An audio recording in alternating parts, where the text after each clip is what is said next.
Faly miarabantsika mpanaraka tonga atao anatin'izao fandarana iarahanareo amin'ny poche malagasy zao. Ny tenako manolotra dia hitsanta hiresaka aminareo an'ny maitsinjo zahay androany a.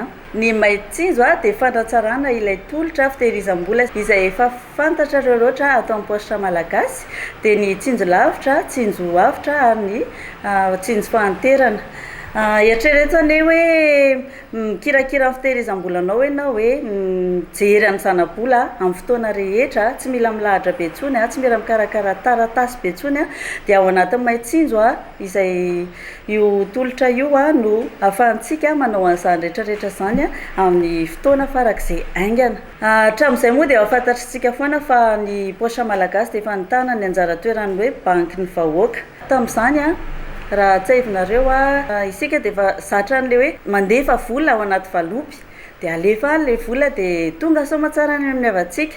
Nefa ny ankehitriny efa mivoatra ny fiainana, efa mivoatra ny teknôlôjia, tsy afaka ny handray an'izay risika be izay intsony tsika satria efa miova daholo ny tontolo iainantsika rehetra, ny iainantsika amin'ny fiainana andavanandro dia mendrika isika mpanjifa raha toa ka omena tolotra mifanaraka amin'izany fivoarana rehetra izany, ary omenay an'ity tolotra maitsinjo ity izay tolotra voaaro tsara sy manafaingana ny asa manodidina an'ireo fitehirizam-bola ireo.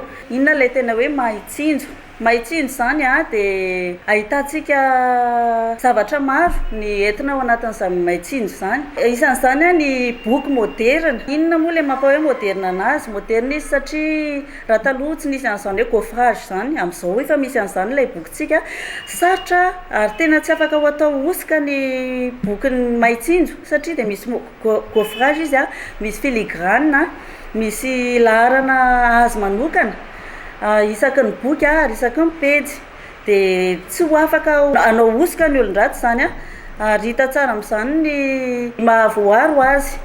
Ao anatin'izany koa ny maitsinjo dia ahitantsika ny plateforme numérique mifanaraka amin'ny maitsinjo.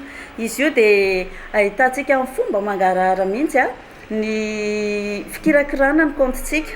Hita ao avy hatrany ny zana-bola, ny zana-bola azontsika isan'andro, ny zana-bola azontsika isan-taona.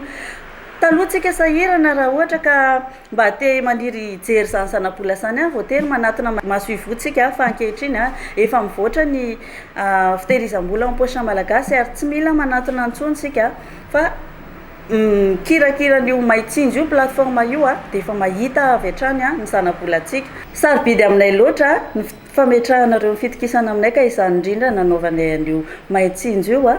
Isan'ny manamafy ny fitehirizana ny vola amin'ny fomba voaaro tsara izy io.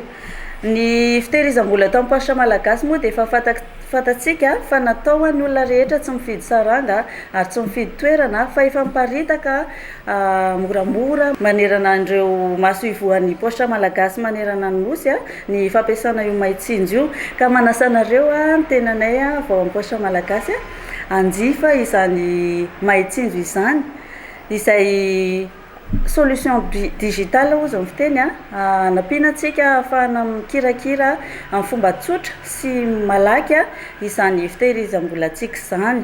Na zaza mena vava ka hatramin'ny ray aman-dreny efa fotsy volo dia afaka manjifa ny fitehirizam-bola atao amin'ny poche malagasy avokoa, tsy hankanavaka sarangan'olona na asa.